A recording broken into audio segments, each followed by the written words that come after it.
Je crois qu'il est plus clair, désormais, c'est fait suite à ma causerie avec Dominique avant-hier, Dominique Trochet, de parler d'un côté des hommes, de l'autre côté des dieux. Voilà. Parce que je crois qu'il est dans la conception que j'ai du Deus Faber, dans la théologie que j'ai, ça n'a aucun sens de dire un seul Dieu. Il vaut mieux parler des dieux. C'est pas forcément un polythéisme, en tout cas, pour moi, le collectif est beaucoup plus important que l'individuel, collectif à la fois dans le temps et dans l'espace, donc les dieux. Les dieux qui se sont occupés de notre terre, de notre humanité, qui nous ont reformatés, restructurés, etc. Et ça s'oppose à l'anthropocène, où tout passe par ce que les hommes peuvent fabriquer, peuvent inventer, peuvent comprendre. Voilà le vrai débat.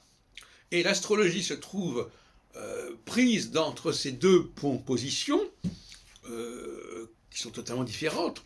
L'une athée, en quelque sorte, l'anthropocène, et l'autre théiste ou polythéiste, qui est celle que je défends. Et à ce propos, il faudrait parler de Jésus. Parce que Jésus, d'une certaine manière, il entre dans mon système. Il entre dans mon système parce que il est le fils de ce Dieu premier, et les dieux dont je parle sont les enfants de ce Dieu premier, forcément, puisqu'ils sont nés de l'origine des choses, de l'évolution des choses. Et donc, ce sont des fils. Et donc, il y a l'idée du fils qui est... ce sont les fils qui ont créé notre humanité et qui sont eux-mêmes créés par ce Dieu premier, ce Père. Voilà.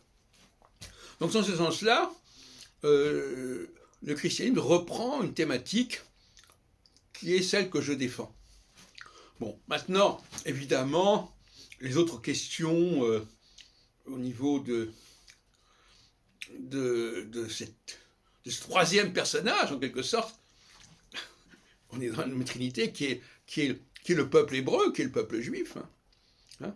Le Père, le Fils, et puis le peuple juif. Ce qu'on appelle le Saint-Esprit, à mon avis, c'est le peuple juif. Voilà. Disons les choses clairement aujourd'hui, ça me vient comme ça.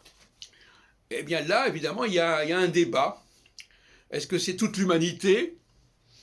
Est-ce que c'est un certain peuple particulier?